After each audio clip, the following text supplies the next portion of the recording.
I first met Ed about 1,000,000 years ago. I was a product manager at Glaxo, then Glaxo Wellcome, GlaxoSmithKline, and with the Glaxo Wellcome, a product manager came on board. Extra talent was Ed Dybka. And, if there's ever been a testimony to the fact that nice guys don't have to finish last, it's Ed. And presenting to Ed is the general manager of a company that's called Ecosynthetics.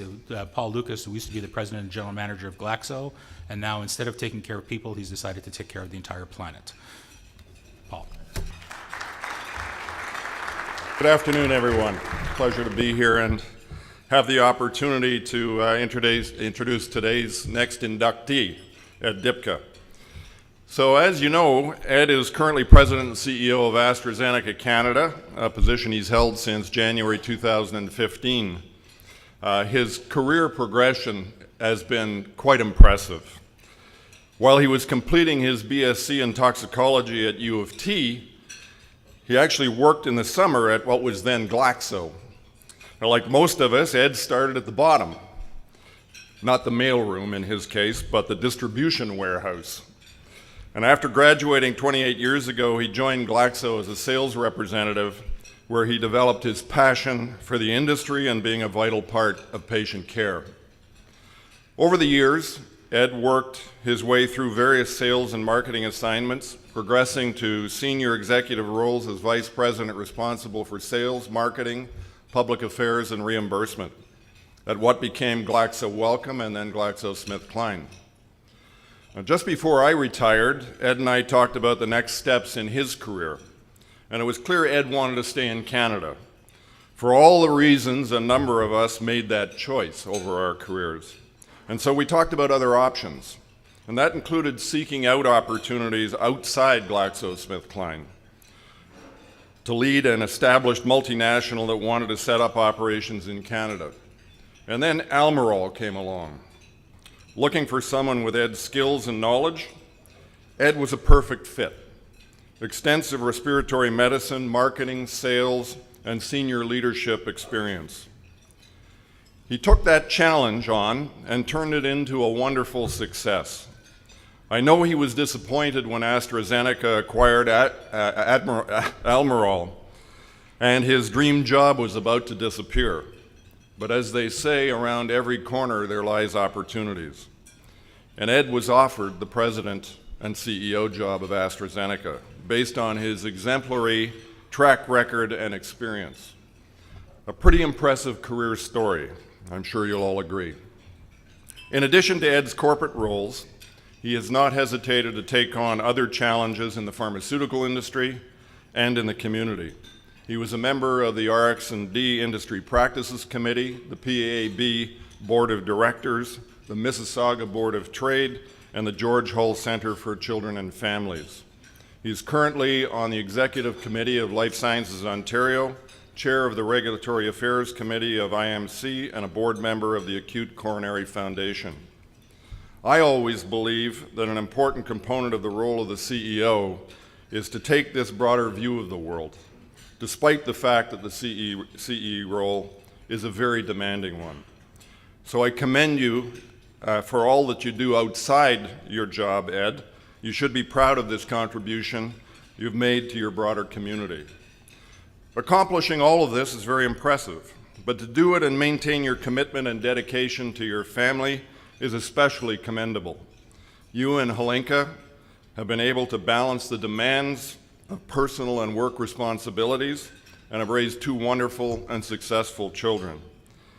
Ed has not only been successful in his career, but he's also been successful in life. As you pass through your career, one of the things you do remember is your stars. Ed was one of the shining stars in my career. He was always someone I could count on to deliver and to deliver with excellence. I recall budget presentations in the UK, and they were grueling. And something I don't miss in retirement. I'm glad I never have to do another budget presentation. Ed was always there with all the details and all the answers at his fingertips. In fact, they weren't at his fingertips, he always had them in his head. And he made me look good. And what more could a leader ask for? I recall vividly a strategic planning meeting in Kingston. We invited some of our top managers and directors to join the executive committee to give them some exposure and get to know them better. And I sat with Ed at dinner on a cruise on the Thousand Islands one evening, and I remember what a great interaction we had.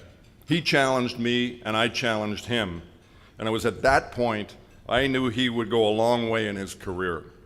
Ed, thank you for being a great colleague and a great friend, and thank you for applying your toxicology knowledge and introducing all of us on the executive committee at GSK to the value of a cleansing ale after our over-the-top company dinners.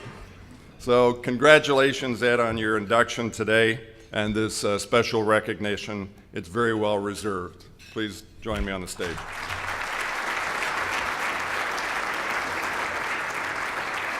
Okay, well, that was something. Well, good afternoon, everyone. I just want to say a couple of quick thank yous. A big thank you to the organizing committee and the organizers of the event for this honor. I'm privileged and feel very honored to be able to receive this recognition. And I also want to say a big thank you to Paul Lucas. And I really underline honored that he's here today. Paul has been a great mentor to me for really 28 years. The day I joined Glaxo as a sales rep, Paul was VP of Sales and Marketing. And I always say that everything I've ever known about the pharmaceutical business, I learned from Paul. And I certainly learned from the best. Paul is a member of this Hall of Fame, back in 2003, one of the first ones to be nominated into this Hall of Fame. And he's a builder of Canadian pharma. And Paul is somebody who has really been a great builder of the Canadian pharmaceutical industry. And we should all be very proud of the work that he did during his career. Also want to say a quick thank you to my wife, Helenka. Any success I've ever had is because of her.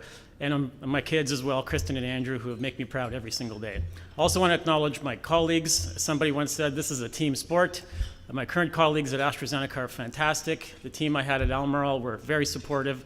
And all the colleagues that I've had over the years at GSK were very, very supportive. What I love about this event is that it's a Canadian event, recognizing the Canadian pharmaceutical industry. When I started in the industry in 1988 as a sales representative, my only goal was to get a job where I could wear a tie every day to work. And boy, I quickly realized it was much more than just that.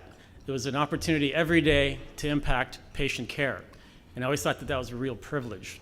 And we have, all of us, every day have that privilege working in this industry. We're on the cusp of great things in cancer, hepatitis C. When I started, GI bleeds were common. They're rare now. Deaths from asthma were common. They're extremely rare today. HIV is now a chronic disease as opposed to a death sentence. So we have a lot to be proud of as a Canadian industry. And my only ask and hope is that we can stay united as the industry gets challenged all the time to make sure that we preserve the Canadian pharmaceutical industry for future generations so that people who come into this business in the future can get nominated and elected into this Hall of Fame down the road. So again, I'm very humbled and grateful for this honor, and thank you very much, everyone.